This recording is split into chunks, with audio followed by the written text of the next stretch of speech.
जय गुरु जी संगत जी। वीडियो को लाइक कीजिए, चैनल को सब्सक्राइब कीजिए और बेल आइकन को प्रेस कर दीजिए ताकि आपको लेटेस्ट वीडियो की जानकारी अच्छे से मिल सके।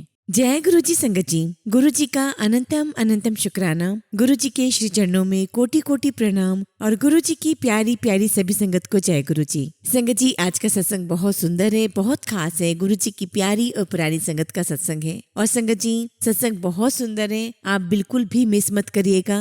संगत की जर्नी आपको बहुत बहुत प्रभावित करेगी। इसलिए संगत जी, आप सभी से रिक्वेस्ट है, सत्संग अंत तक सुने, पूरा सुने, पूरे भक्ति भाव के साथ सुने। संगत जी, अगर आप भी अपना सत्संग शेयर करना चाहते हैं तो सुंदर लिखावट में हिंदी में ईमेल आईडी और व्हाट्सएप पर शेयर कर सकते हैं। और अगर आप चाहें तो ईमेल आईडी और व्हाट्सएप पे टाइप भी कर सकते हैं। तो चलिए संगत जी, सत्संग शुरू करते हैं। संगत जी, आज हम जिनका सत्संग सुनने जा रहे हैं वो गुरु जी की प्यारी और पुरानी संगत जी मकर अंकल का सत्संग है। जय गुरु जी, शुक्राना गुरु जी, सारी संगत को जय गुरु जी। सबसे पहले सभी संगत को मेरा नमस्कार और गुरु जी का बहुत बहुत शुक्राना कि उन्होंने मुझे ये मौका दिया कि मैं अपने दिल की बात सभी संगत के साथ कर सकूं, अपनी जर्नी संगत को बता सकूं। संगत जी, हमारा सफर गुरु जी महाराज के साथ 2014 मई में स्टार्ट हुआ। गुरु जी महाराज ने हमें अपने से जोड़ लिया। संगत जी, मैं और मेरी आंटी काम के सिलसिले में लुधियाना रहते थे, बल्कि हमारी पूरी फैमिली दिल्ली में ही रहती थी। और संगत जी, हमारी आदत थी कि हम हर रविवार को किसी न किसी गुरुद्वारे, किसी धार्मिक स्थान पर चले जाया करते थे।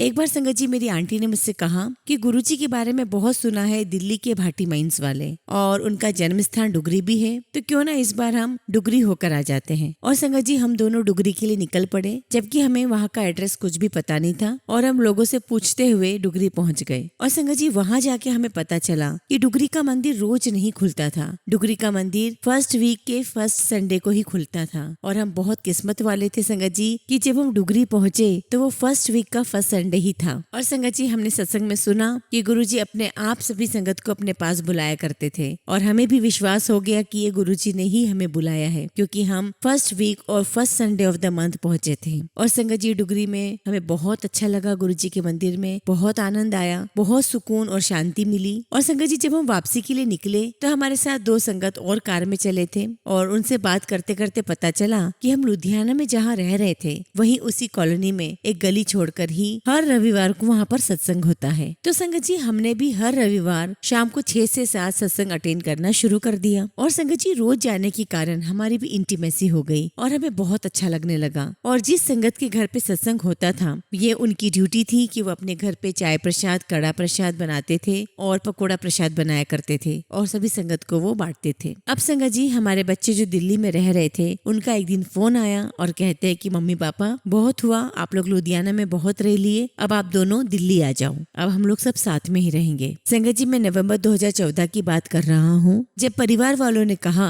कि आप लोग लुधियाना छोड़कर दिल्ली आ जाओ, तब एक बार लुधियाना में सत्संग अटेंड करते समय मेरे और मेरी आंटी के मन में ये बात आई कि क्यों ना एक बार हम भी सत्संग के दौरान कड़ा प्रसाद बंटवा दें, ये सेवा हम भी ले लें, फिर पता नहीं लुधियाना आना हो या ना हो। और संगत जी, ये बात जब हम दोनों के मन में आई तो हम दोनों ने एक दूसरे से बात शेयर नहीं की, क्योंकि सत्संग के दौरान हम दोनों के मन में आई थी और बीच में हम बात कर नहीं सकते थे। अब सत्संग जैसे ही खत्म हुआ, हम लोग गुरु जी महाराज से आज्ञा लेने के लिए आगे गए और मत्था टेका। तभी सेवादार अंकल ने मेरी वाइफ को कहा कि मक्कर आंटी, अगले वीरवार की सेवा कड़ा प्रसाद बनाने की आपकी रहेगी। हमने कहा जय गुरु जी। लेकिन जब हम दोनों बाहर आ गए तो हम दोनों बड़े शॉक्ड में थे। हम दोनों आपस में बात कर रहे थे कि इनको बताया किसने कि हमारे मन में ये चल रहा है। आंटी ने कहा कि मेरे मन में ये बात चल रही, मैंने कहा मेरे भी मन में यही बात चल रही थी, तो फिर ये बताया किसने। तो हमने गुरु जी महाराज का शुक्राना किया कि चलो गुरु जी महाराज ने हमारे मन की बात सुन ली और हमें सेवा भी दे दी। अब संगत जी, वीरवार आया और हम लोगों ने कड़ा प्रसाद बनाया, हम लोग लेकर के गए और बहुत अच्छा लगा, बहुत शांति मिली, बहुत सुकून मिला।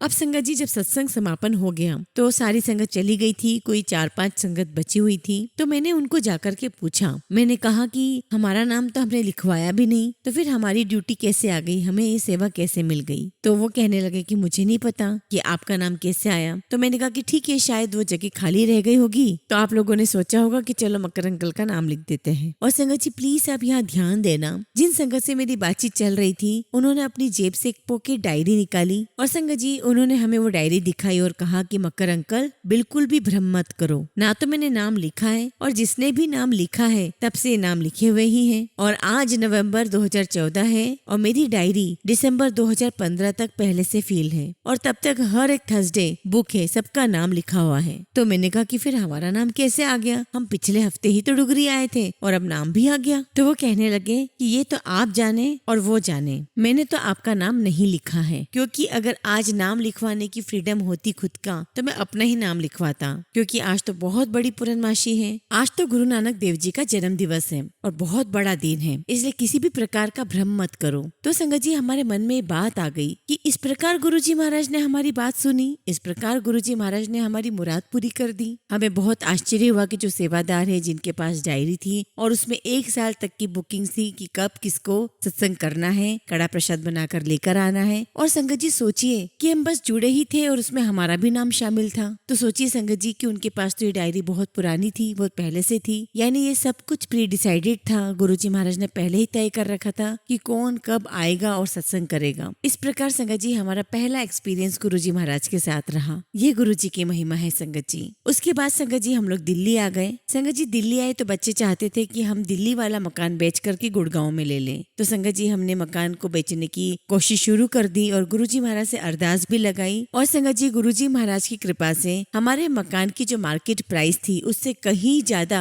गुरुजी महाराज ने हमें पैसे दिलवाए, उतने जितने की हमने सोचे भी नहीं थे। और संगत जी हम लोग खुद सरप्राइज थे कि जब पूरे मार्केट में एक ही जैसा प्राइस बना हुआ है तो हमारे लिए ये प्राइस कैसे चेंज हो गया है, ये हमारे साथ कैसे हो गया। हमने गुरुजी महाराज से अरदास की थी, इसलिए हमारा ये काम बन गया। और संगत जी हम फिर गुड़गांव आ गए और जब हम लोग गुड़गांव आए तब तक 2015 आ चुका था। अब संगत जी मैं आपको अपने बेटे का सत्संग सुनाता हूँ। संगत जी ये बात है नवंबर 2015 की 6 या 7 की रात की बात है। मेरा छोटा बेटा 25 सालों से अमेरिका में सेटल्ड है। तो मेरी बहू का फोन आता है रात की 1:30 बजे कि बेटे की तबीयत बहुत खराब है, बहुत ज्यादा क्रिटिकल कंडीशन है, उसका शरीर नीला पड़ रहा है, पूरी बॉडी में जहर फैल रहा है, उसकी बॉडी में एक जो इंटेस्टाइन है वो मुड़ गई है और उसका एक्सरे किया तो उसके जिस्म के अंदर से एक कीड़ा भी निकला और वह कीड़ा लीवर के पास निकला और डॉक्टर ने जवाब दे दिया है कि कुछ भी नहीं हो सकता, हम नहीं बचा सकते, क्योंकि ये कीड़ा ऑस्ट्रेलिया में पाया जाता है और ये बहुत डेंजरस और बहुत पॉइजनस कीड़ा होता है। और उस कीड़े की वजह से इंटेस्टाइन जो है वो मुड़ गई है, ऑक्सीजन बॉडी में बन नहीं रहा है, अगर ऑपरेशन करे भी तो कैसे करे। और हॉस्पिटल में डॉक्टर्स की मीटिंग हो रही है कि क्या किया जाए और उसको दर्द इतना कि बर्दाश्त के बाहर है और उसके उस दर्द को कम करने के लिए डॉक्टर एक इंजेक्शन लगाते हैं जो 2-2.5 घंटे तक चलता है, जिसकी वजह से वो आराम से सो पाता है और 2-2.5 घंटे के बाद उसे फिर से दर्द स्टार्ट होता है और फिर से डॉक्टर लोग उसे इंजेक्शन दे देते हैं। और संगत जी अगले दिन यानी कि 7 नवंबर 2015 के दिन भाटी आंटी के घर सत्संग होता है। भाटी आंटी के यहाँ पर हर महीने की 7 तारीख को सत्संग होता है। और संगत जी यहाँ बेटे की खबर सुनकर मैं बहुत बेचैन हो गया और मुझे लगा कि बस मुझे अभी के अभी अमेरिका भेज दिया जाए। तो सबने मुझे समझाया कि वहाँ जाकर आप उनका बोझ ही बनोगे, आप हेल्प नहीं कर पाओगे, अब तो जो कुछ भी करना है गुरुजी महाराज को ही करना है। और संगत जी जनरली हम लोग हमेशा सत्संग में 5-10 मिनट पहले पहुंच जाया करते हैं। सत्संग 5 बजे था तो हम लोग 4:30 बजे पहुंच गए और मेरी आंटी गुरुजी महाराज के दरबार में अरदास करने लगी। जब हम 4:30 बजे पहुंचे तब कोई संगत नहीं थी, सिर्फ सेवादार अंकल आंटियां वहाँ थी। और संगत जी सोचिए एक माँ गुरुजी महाराज के दरबार में बैठी तो बैठी ही रह गई और इस बीच में संगत आना शुरू हो गई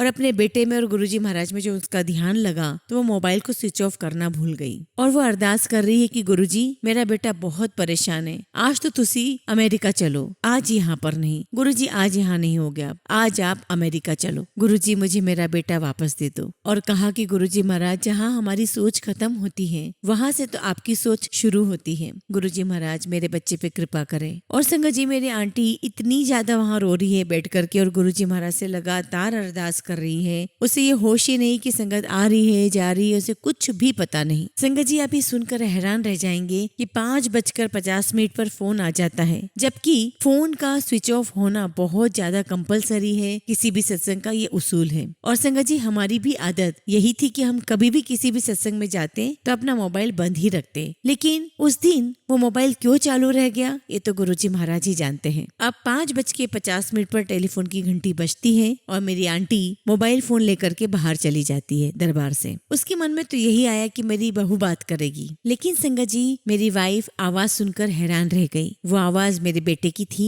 और बेटा कहता है कि माँ मेरी बिल्कुल चिंता मत करना, मैं बिल्कुल ठीक हूँ। और संगत जी बेटे की आवाज सुनकर एक माँ का दिल रो उठा। वो बहुत रोई और कहने लगी कि बेटा अभी तो मैं तुझसे बात नहीं कर रही हूँ, अभी तो मुझे गुरुजी से बात करनी है, मैं अभी गुरुजी के पास जा रही हूँ, मैं तुझसे बाद में बात करती हूँ। उसके बाद संगत जी हम लोग घर आ गए और घर आने के 2 घंटे बाद हमने उसे फोन किया तो बेटा कहता है कि मम्मी मुझे लगभग 5:30 बजे होश आया है और नर्स ने मुझे इंजेक्शन लगाया और वो हैरान थी कि चिल्ला क्यों नहीं रहा है, इसको दर्द क्यों महसूस नहीं हो रहा, इसको हुआ क्या है। और संगत जी इस बीच में जब वो नर्स ने इंजेक्शन लगाया तो उसके बाद वो उठ के बैठ गया तो उसे बड़ा आश्चर्य हो रहा था कि उठ के बैठ क्यों गया। और फिर बेटे ने कहा ये सारी प्रोसेस हुई और मैंने आप लोगों को 5:50 पर फोन किया। संगत जी हमें लगता है कि ये कोइंसिडेंट है, लेकिन ये कोइंसिडेंट बिल्कुल भी नहीं है। और अगर संगत जी ये कोइंसिडेंट है तो ये सब कुछ कीर्तन से पहले हो जाता या कीर्तन के बाद होता, कीर्तन के दौरान क्यों हुआ। कीर्तन के समय होने का कारण ये था कि संगत जी गुरुजी महाराज का ये मैसेज था कि मैंने तुम्हारी बात बच्चों सुन ली है और मैं सब कुछ देख रहा हूँ। और उसी कीर्तन के दौरान मोबाइल फोन ऑन रह जाना ये भी दूसरा कोइंसिडेंट है। और संगत जी ये मोबाइल फोन गुरुजी महाराज ने ही कीर्तन के दौरान ऑन रखवाया ताकि फोन आए तो हम लोग रिसीव कर सके। संगत जी ये बिल्कुल भी कोइंसिडेंट नहीं है, ये सिर्फ गुरुजी हैं, गुरुजी हैं, गुरुजी हैं। और संगत जी ये बड़ा बेटा जो मेरे साथ गुड़गांव में ही रहता है वो मंदिर भी जाता है, गुरुजी को भी मानता है, लेकिन उसकी मम्मी चाहती थी कि वो डुगरी मंदिर दर्शन करने जाए। तो उसकी माँ ने कहा कि बेटा आज रविवार है, तुम डुगरी मंदिर जाओ और गुरुजी के दर्शन करके आओ। और संगत जी बाय चांस उस दिन भी मंथ का पहला रविवार ही था और संगत जी ये 6 दिसंबर की बात थी। और संगत जी जब वो डुगरी मंदिर गया तो दरबार बंद, क्योंकि संगत जी ये लगभग कोविड के आसपास की बात है, लेकिन मंदिर में 10-15 सेवादार उसको दिखाई दिए। और संगत जी देखिए कोइंसिडेंट, जब ये बाहर से मत्था टेक रहा था तो सेवादारों ने कहा कि आओ संगत जी अंदर आकर के लंगर चखो। इसको इनवाइट किया, ये अंदर चला गया, इसने चाय प्रसाद लिया, लंगर चखा। और संगत जी मेरे बेटे को खुद वहाँ पर ऐसा एहसास हुआ कि गुरुजी महाराज ने उसे खुद बुलाया है और उसके अंदर से इतनी क्यूरियोसिटी जागी कि वो जानना चाहता था कि गुरुजी महाराज का जन्म स्थान कहाँ है, वो जगह कहाँ पर है। और संगत जी मेरा बेटा पूछते पूछते चला गया एक गली से दूसरी गली और उसको एक सज्जन मिले तो इसने पूछा कि यहाँ पे गुरुजी का मंदिर है, वो कहाँ पर है। तो उन्होंने बताया कि ऐसे ऐसे जाओ, आपको गुरुजी का बहुत बड़ा मंदिर मिलेगा। और संगत जी जैसे वो गुरुजी के मंदिर के करीब पहुंचा, उनके जन्म स्थान के करीब पहुंचा तो जोर जोर से आवाज आ रही थी, ओम नमः शिवाय, ओम नमः शिवाय मंत्र जाप की आवाज आ रही थी। और संगत जी जब वो मंदिर के अंदर गया तो उसे मंदिर बहुत सुंदर लगा, बहुत बड़ा गुरुजी का स्वरूप लगा हुआ था और वहाँ पर कोई संगत नहीं, कोई कुछ नहीं, बहुत आराम से इसने दर्शन किए। और इतने में एक सेवादार अंकल आते हैं सरदार जी और कहते कि ओ भगत जी तुसी अंदर किथे आ गए। तो वो सेवादार कहने लगे कि कोविड की वजह से यहाँ पर किसी को भी अलाउड नहीं है, लेकिन ये दरवाजा तुम्हें खुला मिल गया, ये बहुत आश्चर्य की बात है कि तुम्हें दरवाजा खुला मिल गया और तुम यहाँ अंदर दर्शन करने आ गए हो। और साथ में ये भी बोला कि तुम तो बहुत लकी हो, तुम्हें दरवाजा कैसे खुला मिल गया, और ये तो हमेशा से बंद ही रहता है। और कहने लगे कि तुसी बहुत लकी हो, तुम्हें तो खुद गुरुजी ने याद किया है। और फिर संगत जी उन सेवादार अंकल ने मेरे बेटे की बहुत मदद की, लेकिन साथ में उन्होंने ये भी कहा कि तुम दर्शन करके जल्दी निकल जाओ वरना बाकी सेवादार आएंगे तो मुझे भी चिल्लाएंगे। और संगत जी वो लोग बाहर निकल आए और जो सेवादार अंकल थे उन्होंने गेट पर ताला लगा दिया। अगेन संगत जी मैं यही कहूंगा कि ये कोइंसिडेंस नहीं है, मेरे बेटे को गुरुजी ने खुद बुलाया था, गुरुजी ने खुद बुलाया, उसको लंगर चखवाया, उसको दर्शन दिए और सेवादार भी इतने अच्छे मिले, उसको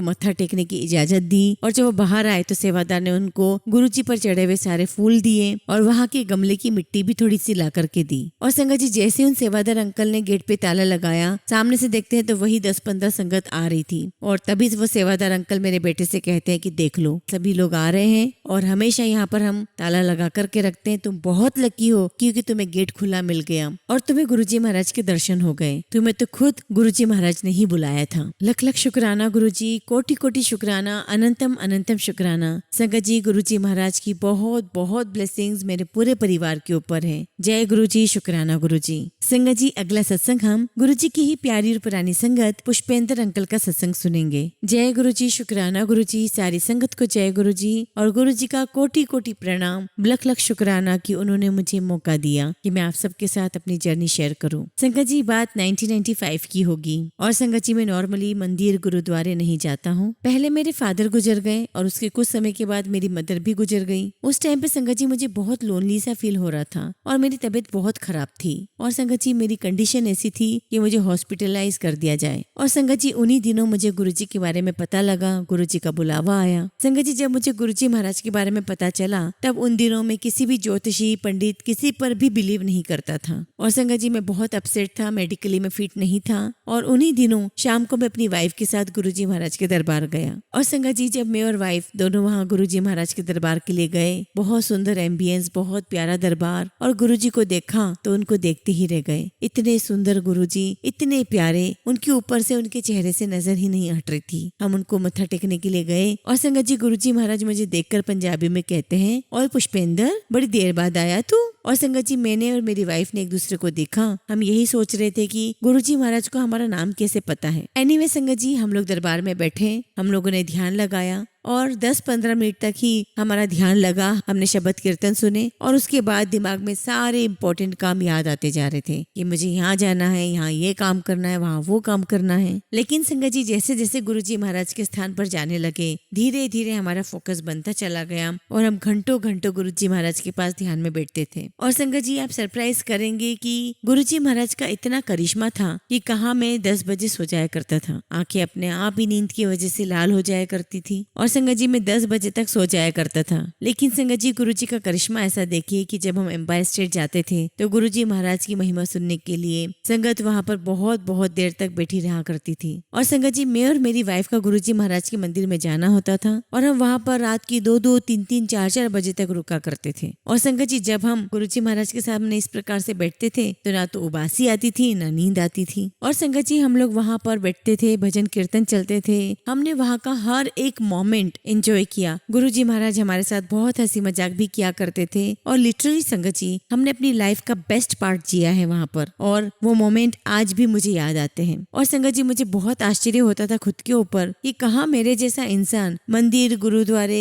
साल में कभी एक बार जाया करता था और आज मैं भजन कीर्तन सुन रहा हूँ। और संगत जी जब हम दरबार में बैठते थे तो बहुत सारी संगत के बीच में गुरुजी महाराज मेरा नाम लेकर के पुकारते थे कि पुष्पेंद्र अंकल इधर आ जा। और जब मैं गुरुजी महाराज के पास जाता तो गुरुजी महाराज अपने हाथों से प्रसाद देते। और संगत जी जब गुरुजी महाराज प्रसाद दिया करते थे तो मुझे बड़ा मजा आता था। वो एक हाथ से प्रसाद देते थे और हमें दोनों हाथ से प्रसाद लेना पड़ता था और गुरुजी मुझे कहा करते थे कि इत्थे चख ले, मतलब यहीं पर खा ले। और संगत जी प्रसाद खा करके मैं दोबारा संगत में जाकर के बैठ जाया करता था। और संगत जी फिर थोड़ी देर में गुरुजी महाराज आवाज लगाते, पुष्पेंद्र अंकल इधर आ जा, और फिर प्रसाद देना। और संगत भी सोचा करती होगी कि इसको अभी तो बुलाया था और फिर बुला लिया इसको। ऐसे संगत जी मैं बहुत प्रिविलेज फील करता था। फिर गुरुजी महाराज का मुझे प्रसाद देना और मैं वहीं खड़े खड़े गुरुजी महाराज का प्रसाद फिनिश कर देता था। और संगत जी कई बार गुरुजी महाराज अपने जब दरबार में होते, अपनी गद्दी पर होते तो कई बार मुझे बोलते अंकल इधर आ जा, और मुझे कई बार अपने हाथ और पैर दबाने की सेवा दिया करते थे।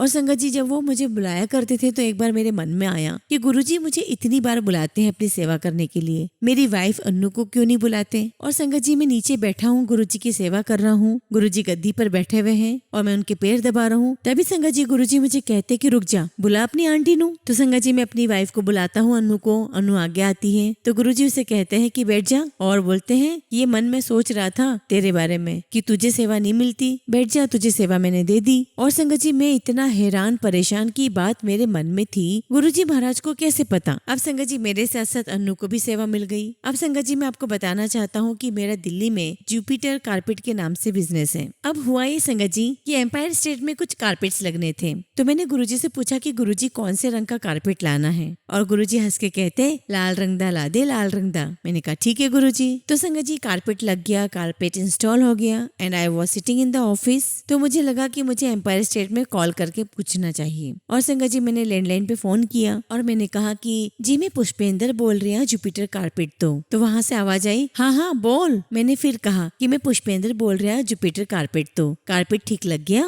गुरुजी ये कोई है जिससे मैं बात कर सकता हूँ? और वहाँ से आवाज आई बेटे गुरुजी बोल रहे हैं मैं। और संगत जी मैं बड़ा हैरान कि गुरुजी वो भी फोन पर। तो मैंने कहा गुरुजी कारपेट ठीक लग गया, मैंने ये पूछना सीखा। तो गुरुजी ने कहा ले तू आना ना शाम में, देख ली बड़ा चंगा लग गया, बड़ा सोना लग गया तेरा जुपिटर कारपेट इथे। और फिर मैंने गुरुजी महाराज को थैंक्स कहा। अब संगत जी मैं आपको एक और इंस्टेंस बताता हूँ। होता ही था संगत जी कि मैं और मेरी वाइफ हम दोनों गुरुजी महाराज के पास जाया करते थे। और संगत जी गुरुजी हंसी मजाक बहुत किया करते थे। और संगत जी गुरुजी के मजाक बड़े डिफरेंट हुआ करते थे, थोड़े इंटेलिजेंट मजाक हुआ करते थे। तो गुरुजी ने मुझे खड़ा किया, हाँ जी अंकल आजा। और जब मैं खड़ा हुआ तो गुरुजी मुझे बोलते कि अंकल तेरी बोरियां कितने ने? अब सारी संगत हंसने लग गई। तो मैंने कहा कि गुरुजी आपके मुंह से शब्द निकले हैं तो नोटों की बोरी क्या, अब तो गोदाम भर जाएंगे। तो सारी संगत हंस पड़ी। तो गुरुजी कहते बड़ी मिट्टी गल करता है, चला जा। और मैं गुरुजी के पास गया, उनको मत्था टेका तो गुरुजी ने मुझे प्रसाद दिया। संगत जी आपको एक बात बताता हूँ, बचपन में मेरी मम्मी मुझसे दूध छुपा कर रखा करती थी। आपको आश्चर्य लग रहा होगा लेकिन हाँ ये सच है कि बचपन में मेरी मम्मी मुझसे दूध छुपा के रखा करती थी, क्योंकि मुझे दूध दही मक्खन घी का इतना शौक था कि मैं घर में रखा हुआ सारा 2 किलो 1 किलो दूध पी जाया करता था। तो ऐसे एक बार संगत जी हम गुरुजी महाराज के पास दरबार में बैठे हुए थे और गुरुजी मुझे उठा करके बोलते हैं कि अंकल इधर आ जा। तो मैं गुरुजी के पास गया और संगत जी गुरुजी के हाथ में ग्लास था और गुरुजी ने वो ग्लास मेरी तरफ बढ़ाया और कहा कि ले ले। और मैंने देखा कि उस ग्लास में दूध है। और संगत जी मैंने ग्लास देख करके गुरुजी की तरफ कहा कि गुरुजी इसमें दूध है, आपने पूरा पिया नहीं। और गुरुजी मुझे देखकर मेरी आई कांटेक्ट करके बहुत प्यार से मुझे कहते तेने तो दूध बड़ा प्यारा है, चख ले चख ले। और फिर संगत जी सारी संगत के सामने उस ग्लास में जितना भी दूध था वो मैंने सारा पी लिया। और संगत जी मैं उस ग्लास को लेकर के किचन में गया और मैंने देखा कि दूध पीने के बाद भी थोड़ा सा दूध उसमें लगा हुआ है। तो मैंने सोचा कि पता नहीं गुरुजी महाराज ने क्या सोच करके मुझे कुछ ब्लेस किया होगा। तो मैंने सोचा कि इसमें पानी डाल करके पी लेता हूँ। और संगत जी मैंने उस ग्लास में पानी डाल करके पी लिया। अब आप सोचो कि मेरे जैसा बंदा जो कभी गुरुद्वारे मंदिर नहीं जाया करता था, गुरुजी महाराज के ओरा से इतना प्रभावित हुआ, मैं इतना अट्रैक्ट हुआ, वहां जाने के बाद कहीं और जाने का कभी मन ही नहीं हुआ। और संगत जी मुझे मेरा काम करना बहुत पसंद है। I am very passionate about my work. और मैं पार्टीज वगैरह कम करता हूँ और कोशिश करता हूँ कि मैं कहीं गया भी हूँ तो रात में 10 बजे तक घर आ जाऊँ, ताकि मैं सुबह बिना किसी परेशानी के अपने ऑफिस जा सकूँ, अपना काम कर सकूँ। लेकिन संगत जी जब हम गुरुजी महाराज के दरबार में बैठते थे रात की 2-2 3-3 4-4 बजे तक, आप बिलीव नहीं करोगे संगत जी, अगले दिन हम उतने ही एनर्जेटिक फील करते थे। हमें कभी थकान नहीं लगती थी, हमें कभी नहीं लगता था कि हमें नींद आ रही है। संगत जी दूरदर्शन में एक अंकल न्यूज रीड किया करते थे, वो भी गुरुजी महाराज के दरबार में आया करते थे। उनका नाम है शमी नारंग अंकल। तो एक बार गुरुजी ने उन्हें कहा कि संगत को सुना दे कुछ। और संगत जी उनके पास ब्रीफकेस होता था तो ब्रीफकेस रखते और उस पे ढपली बजाना शुरू करते और गाना गाते। बहुत प्यारे प्यारे गाना गाया करते थे। जैसे उन्होंने गाना गाया था उस दिन, प्यार किया दिल ने कहा हो तुम। और 2-4 गाना सुनाते और गुरुजी की तरफ देखते तो गुरुजी कहते सुना दे। और तो मेरा बताने का मतलब ये है संगत जी की गुरुजी महाराज के दरबार में हम सिर्फ भजन कीर्तन ही नहीं करते थे, गुरुजी हमें हर प्रकार से एंजॉय करवाते थे। कभी भजन कीर्तन होते थे तो कभी मूवी के सॉन्ग्स प्ले करवाते थे। और संगत जी हमारा बहुत एंटरटेनमेंट भी करते थे गुरुजी। और संगत जी जब मेरे बेटे कार्तिक के स्कूल एडमिशन की बात आई तो उसका एडमिशन दिल्ली के टॉप मोस्ट मॉडल स्कूल में एडमिशन कैसे हुई ये हमें समझ में ही नहीं आया। हमें तो ऐसा लगा कि जैसे उन्होंने हमें सामने से बुला करके एडमिशन दिया हो। और इसके साथ साथ संगत जी घर में और भी प्रॉब्लम्स होती है, कुछ बीमारियों के लिए भी परेशानियां आ रही थी, हमें ऑपरेशंस की डेट नहीं मिल रही थी। और संगत जी गुरुजी ने ऐसी कृपा की कि जो डेट नहीं मिल रही थी हमें, जो टॉप मोस्ट डॉक्टर थे जो इंडिया से बाहर जा रहे थे, जिनकी डेट्स इतनी आसानी से नहीं मिलती थी, उनकी डेट्स भी मिल गई, काम भी हो गया। और बहुत कुछ संगत जी गुरुजी महाराज ने हमारे जीवन में करिश्मा किए, बहुत चमत्कार किए। और संगत जी मैं यही कहूंगा कि गुरुजी ने हमारे जीवन में बहुत बहुत कृपा की है, बहुत ब्लेसिंग्स दी है, बहुत करिश्मे किए हैं। मैं सिर्फ एक ही वर्ड आप सबसे कहूंगा, never ever expect from Guruji, just depend on him. संगत जी गुरुजी से मांगना नहीं है, सिर्फ उनको मानते चले जाना है। संगत जी मेरे और मेरी वाइफ के लिए तो सब कुछ गुरुजी महाराज ने किया है। हम कुछ सोचते और गुरुजी महाराज उसे पूरा कर देते हैं। मैं फिर से यही बोलूंगा संगत जी की गुरुजी से मांगना नहीं है, मानना है। जिस प्रकार से हमें अपने माँ बाप से, अपने पेरेंट्स से कुछ मांगने की आवश्यकता नहीं होती है, उन्हें हमारी जरूरतें सब कुछ पता है। उन्हें पता है कि हमें कब किस समय क्या चाहिएगा, वो हमें ला करके देते हैं। इसी प्रकार गुरुजी को सब कुछ पता है। गुरुजी जानी जान है, उन्हें पता है कि हमारे मन में क्या चल रहा है, हमारे दिमाग में क्या चल रहा है, हमारे जीवन में क्या चल रहा है, हम किस समय किस जगह पर हैं, किससे क्या बातें कर रहे हैं और हमें अपनी लाइफ में कब क्या क्या चाहिएगा, वो सब कुछ गुरुजी महाराज जानते हैं। गुरुजी कहा करते थे कि अपने नौकर चाकर, अपना पूरा स्टाफ, अपने घर परिवार सबसे बहुत बहुत प्यार करो, सबसे प्यार नाल रहो। संगत जी, गुरुजी कहते थे कि कुछ और बनो या ना बनो, लेकिन एक अच्छा मनुष्य जरूर बनो, एक अच्छा ह्यूमन बीइंग जरूर बनो, अच्छे दिल वाला बनो, दूसरों की मदद करो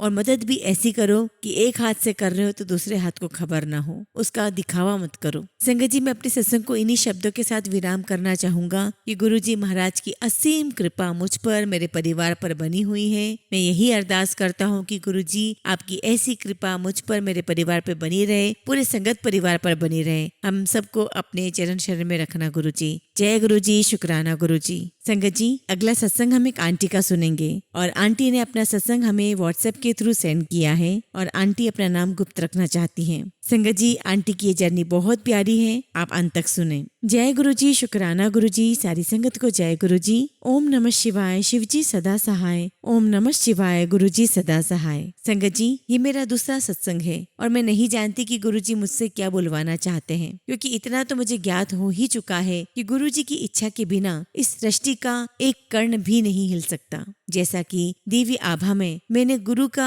सही अर्थ समझा और अभी समझने का प्रयास कर रही हूँ कि गु का अर्थ होता है अंधकार और रू का अर्थ प्रकाश, अर्थात गुरु हमें अंधकार से प्रकाश की ओर लेकर जाता है, हमारा मार्गदर्शन करता है और ये केवल मैं ही नहीं, गुरु जी की प्रत्येक सच्ची संगत अनुभव करती है। मैंने यहाँ सच्ची संगत क्यों कहा, ये मैं आपको सत्संग के अंत में बताऊंगी। संगत जी, अंधकार केवल मन का नहीं होता, यह अंधकार है क्रोध, लोभ, ईर्ष्या, काम वासना, मोह, छल कपट, दुष्कर्मों का भी है। और इसी अंधकार से दूर हमारे परम पिता परमेश्वर गुरुजी हमें मोक्ष रूपी प्रकाश की ओर ले जाना चाहते हैं। सत्संग की शुरुआत कहाँ से करूँ समझ नहीं आता। उस परम पिता परमेश्वर का बखान करना इतना सरल नहीं है। ऐसा लगता है जैसे संसार भर के सारे हीरे मोती शब्दों में पिरोकर उनका गुणगान करूं, उनकी महिमा में लीन होकर सब कुछ भूल जाऊं। अपने पहले सत्संग में मैंने बताया था कि कैसे गुरुजी ने इस जन्म में मुझे अपनी संगत के रूप में चुना। संगत जी, आप ये कह सकते हैं कि गुरुजी के सानिध्य में आने से पूर्व मैं एक अभिमानी, जिद्दी और क्रोध को सदैव मन में धारण करने के लिए दूषित आत्मा थी।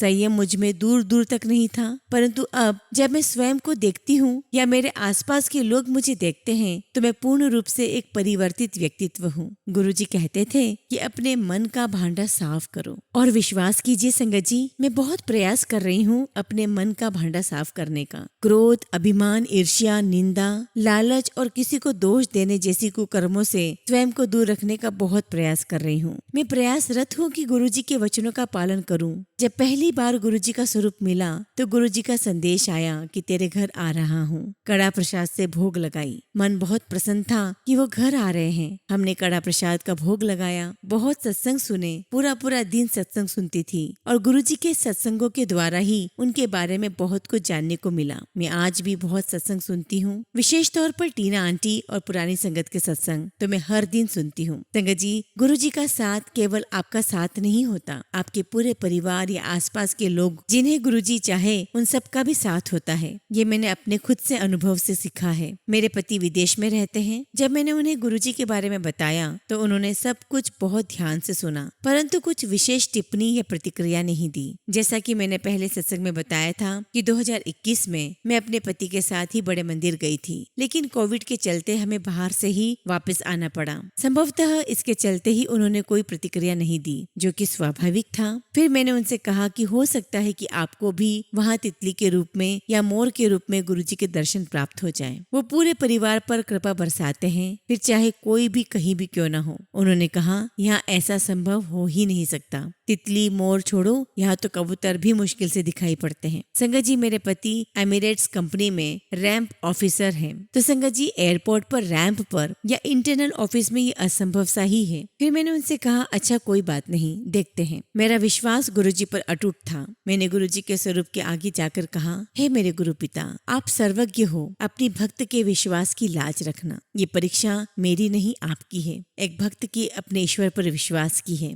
आप सब जानते हो। इस तरह संगत जी बात आई गई हो गई। मैं भी इस बात को भूल गई। एक दिन मेरे पति ने मुझे व्हाट्सएप पर कुछ पिक्चर्स भेजी। मैंने देखा तो मेरे पति की हथेली पर तितली बैठी हुई थी, जो उनकी ऑफिस टेबल पर बैठी। उन्होंने उसे अपने हथेली पर बिठा लिया। आप समझ सकते हैं संगत जी कि मुझे अंदर से कितनी प्रसन्नता हुई होगी कि मेरा विश्वास जीत गया। मेरी आंखें भक्ति भाव के आंसुओं से भरी हुई थी। और फिर तो न जाने कितनी बार गुरुजी ने कभी सफेद, कभी पीली और कभी खाकी रंग की तितली के रूप में उन्हें दर्शन दिए। और इन रंगों का भी एक महत्व है कि जब मेरे पति छुट्टियों पर आए थे और वापस विदेश जा रहे थे तो मैंने उन्हें गुरुजी के पॉकेट स्वरूप दिए थे, और उन स्वरूपों में गुरुजी ने इन्हीं 3 रंगों का चोला पहना हुआ था। और आज उन्होंने अपने कमरे में फ्रेम किया हुआ गुरुजी का स्वरूप बहुत सुंदर शिवलिंग के साथ रखा हुआ है और रोज गुरुजी को भोग लगाते हैं। ये सब उन्होंने मेरे कहने पर नहीं, अपनी इच्छा से भक्ति भाव के साथ किया है। मेरे पास वो पिक्चर्स अभी भी है। संगत जी एक बात यहाँ कहना चाहूंगी कि जब मैं गुरुजी के सानिध्य में आई या उन्होंने मुझ पर अपनी कृपा दृष्टि बरसाई, तब से ही मैंने सोच लिया था कि मैं उनसे कभी कुछ नहीं मांगूंगी। मैंने बकायदा उनके स्वरूप के आगे वचन दिया था कि आपसे कभी कुछ नहीं मांगूंगी। आप सब जानते हैं, जब तक मुझे उन पर विश्वास नहीं था तब तक नहीं था, लेकिन जब मेरी आंखों पर से मूर्खता और अज्ञानता की पट्टी उतरी तब से मेरा विश्वास अटूट है। अंधा विश्वास है जो एक भक्त को अपने ईश्वर पर होना भी चाहिए। मेरा ये सत्संग लंबा अवश्य है, परंतु आपको संभवतः अपने बहुत से प्रश्नों के उत्तर मिल जाएंगे। इस 1 साल में मैंने न केवल स्वयं को संयमित, परिपक्व और परिवर्तित पाया, बल्कि मेरा संपूर्ण जीवन मानो उस अद्भुत प्रकाश की ओर एक एक सीढ़ी अग्रसर हो रहा है, जिसका सार मेरे प्रिय गुरुजी हैं। गुरुजी के सानिध्य से पूर्व मैं बाबा नीम करोरी के सानिध्य में गई। इसके पीछे भी गुरुजी की असीम कृपा और लीला है। 2021 में ही बाबा नीम करोरी के यहाँ गई थी, जब मैं अपने जीवन से पूर्ण रूप से हताश हो चुकी थी। मैं आर्थिक रूप से टूट चुकी थी,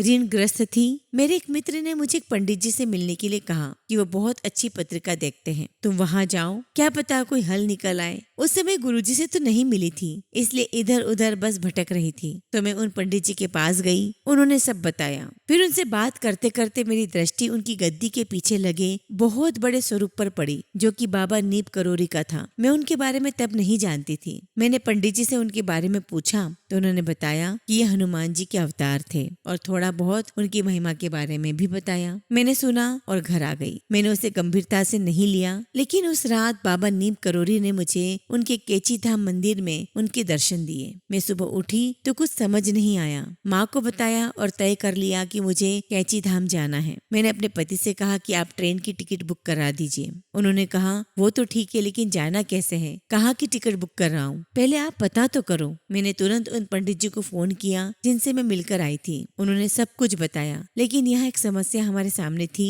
कि हमारे पास जाने की आर्थिक व्यवस्था नहीं थी। फिर जैसे तैसे कुल 4,000 रुपए की व्यवस्था हुई, जो वहाँ जाने, रहने, खाने के लिए बहुत कम थे। फिर भी मैंने कहा कोई बात नहीं, चलते हैं, देखा जाएगा। अभी भी तो सब कुछ सही रहे हैं। अब यहाँ एक चमत्कार हुआ हमारे साथ। ये सब कुछ होने से पहले मैंने और मेरे पति ने एक बहुत छोटा सा लोन सरकारी बैंक में अप्लाई किया हुआ था, केवल 20,000 रुपए का। 10,000 उन्होंने और 10,000 मैंने सरकारी योजना के अंतर्गत निचले वर्ग के लोगों के लिए था, लेकिन वो भी अस्वीकार हो गया था क्योंकि संगत जी हमारा सिबिल अच्छा नहीं था। खैर, हम सुबह 6:15 बजे वाली ट्रेन से जा रहे थे और प्लेटफॉर्म पर ट्रेन की प्रतीक्षा कर रहे थे। अचानक मेरे हस्बैंड का फोन पर एक मैसेज आया कि हमारा लोन स्वीकृत कर लिया गया है। उन्होंने मुझसे कहा आप अपना फोन देखो, कोई मैसेज आया है क्या, क्योंकि हम दोनों ने साथ में अप्लाई किया था। मैंने फोन में देखा तो मुझे भी वही मैसेज आया था, लोन अप्रूवल का। हमने एक दूसरे की तरफ देखा और रोने लगे कि बाबा ने हमारी जाने की व्यवस्था कर दी। यहाँ एक बात गौर करने वाली थी कि मैसेज आने की टाइमिंग, क्योंकि 6:15 बजे सुबह सरकारी मैसेज आने का समय नहीं था। दूसरा ये कि पहले से ही रिजेक्टेड लोन अचानक अप्रूव्ड कैसे हो गया। हमने 10 या 11 बजे बैंक मैनेजर को फोन करके मैसेज की पुष्टि की तो उन्होंने कहा कि जी आपका लोन अप्रूव हो गया है और शाम तक पैसे भी अकाउंट में आ जाएंगे। उस यात्रा के बाद हम कई बार केची धाम गए। कई बार बाबा नीम करोरी ने मुझे स्वप्न में दर्शन दिए हैं। बाबा की बड़ी कृपा रही हम पर। हमारी परिस्थितियों में बहुत अंतर नहीं आया, परंतु संयम, धैर्य आ गया था। एक सकारात्मक ऊर्जा का अनुभव अवश्य किया। मैंने आपको ये सब इसलिए बताया संगत जी, क्योंकि ये जो भी हो रहा था केवल गुरुजी की कृपा और इच्छा से हो रहा था, जिससे मैं भी अनभिज्ञ थी। बाबा नीम करोरी साक्षात हनुमान जी का अवतार थे और हनुमान जी किसके 12वें अवतार हैं? जी हाँ, वे शिव जी के 12वें अवतार थे, अर्थात हमारे प्रिय गुरु जी के अवतार। मेरा यह संदेह तब दूर हुआ जब मुझे गुरु जी से जुड़े कुछ दिन ही हुए थे और इंस्टाग्राम पर मुझे बाबा नीब करोरी का मैसेज आया कि हमने शिव जी से तेरी बात कह दी है, वह सब संभाल लेंगे। और दूसरा, जब स्वयं गुरु जी ने स्वप्न दर्शन में पुष्टि की कि वही बाबा नीम करोरी है, वही राम कृष्ण देवी सब कुछ उन्हीं में ही समाहित है। मैं आज भी कैची धाम जाती हूँ क्योंकि अप्रत्यक्ष रूप में ही सही गुरु जी ने मुझे वहीं से अपनी राह दिखाई। निश्चित रूप से अभी भी बहुत कुछ ऐसा है जो समझना आवश्यक है। गुरु जी ने बिना कहे बिना मांगे हमारे लाखों के ऋणों को ऐसे खत्म किया जिसकी हमने आशा ही छोड़ दी थी, कल्पना भी नहीं की थी। संगत जी, मैं गुरु जी से शुरुआती दिनों से ही कभी कुछ नहीं मांगती, क्योंकि उस परम पिता से, उस परम शक्ति से मांगकर मैं उनकी समर्थता पर संदेह नहीं करना चाहती। वो सर्वज्ञ हैं, सब जानते हैं। हाँ, यदि कभी स्वयं को घोर संकट या परेशानी में पाती हूँ तो उनसे सहायता की अपेक्षा रखती हूँ, जो कि वो बिना कहे करते हैं। एक सत्संग दीपावली के समय का है। पता नहीं कितने वर्षों से अधिक तंगी के कारण दीपावली अच्छे से नहीं मना पा रहे थे, लेकिन इस बार गुरुजी का संदेश आया कि तू यही सोच रही है ना कि इस बार भी ये दिवाली कैसे मनेगी, कैसे होगा सब, चिंता न कर, तेरा गुरु पिता बैठा है, ऐसी दिवाली होगी कि तू याद करेगी। और सच में संगत जी, इस बार दिवाली हमने दिल खोल कर मनाई। हमें पता ही नहीं था कि हमारे कुछ फंड्स आने वाले थे जो दिवाली से पहले आ गए और हमने अच्छे से दिवाली मनाई गुरुजी के साथ। न जाने ऐसे ही और कितने सत्संग हैं जो याद भी नहीं है। सच में गुरुजी ने संपूर्ण जीवन ही एक सत्संग बना दिया है। एक छोटा सा सत्संग तो कल का ही है। मैं हर सोमवार बड़े मंदिर जाती हूँ। कल भी गई थी तो किसी कारणवश ऑटो रिक्शा का जो आम रास्ता है वो बंद था और पार्किंग वाली रोड की तरफ संगत को उतरना पड़ा, और वो भी मंदिर से काफी दूर, लगभग 2 से 3 किलोमीटर दूर। एक शटल सेवा केवल वृद्धों के लिए थी। मैं वैसे भी पैदल ही जाना चाहती थी। घर से निकलते समय एक संगत ने फोन पर ही समझाते हुए कहा कि हम ऑटो स्टैंड से मंदिर तक जो चलकर जाते हैं उसमें भी गुरुजी हमारे कष्ट कटवाते हैं। मैं समझ गई ये मेरी परीक्षा है। मैं बस गुरुजी का सिमरन करते हुए चलती रही। कुछ संगत वहाँ जोर जोर से कह रही थी कि ऐसे करेंगे ये लोग तो फिर कौन आएगा मंदिर, ऐसे कैसे चलेगा। वो गुस्सा हो रहे थे।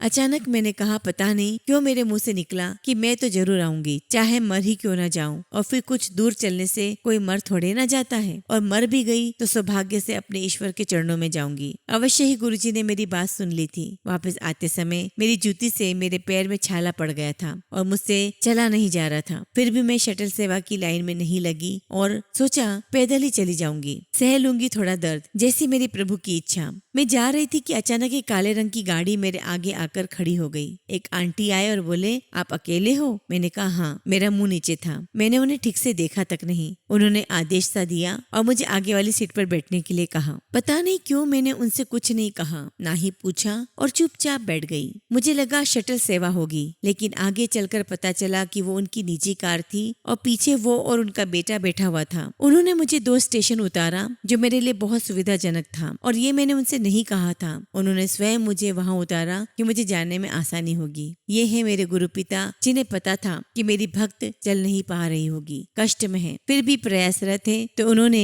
इस प्रकार मेरी सहायता की। संगत जी, अपने अनुभवों से यही सीखा है मैंने कि ईश्वर का कोई और छोर नहीं है, उनका न प्रारंभ है न अंत। इसलिए उन्हें समझने का प्रयत्न मत कीजिए, केवल प्रेम कीजिए, समर्पण कीजिए। मैंने शुरुआत में कहा था गुरु जी की सच्ची संगत। जी हाँ संगत जी, अपने अनुभव के आधार पर 2-4 विचार रखना चाहूंगी। इस जन्म के मेरे गुरुजी के सानिध्य में आए इस 1 साल में मैंने उनकी कई संगत को देखा, उनसे मिली, निजी तौर पर उनसे अनुभव ग्रहण किए, और इस 1 साल की अवधि में मैंने जाना कि गुरुजी की सभी संगत सच्ची संगत नहीं है। गुरुजी के अनुसार मुट्ठी भर संगत के अलावा बाकी सब भीड़ है। एक ऐसी भीड़ जो स्वार्थ के साथ गुरुजी के पास आती है, जैसे गुरुजी कोई जादूगर है कि छड़ी घुमाएंगे और सब ठीक हो जाएगा। एक ऐसा ही अनुभव मैंने डुगरी में देखा, जहाँ सेवादारों के भरपूर आग्रह करने पर भी संगत नजरअंदाज करती हुई लाइन तोड़कर एक दूसरे से पहले जाने की होड़ में लगी रहती है। मैंने ऐसी कई संगतों को देखा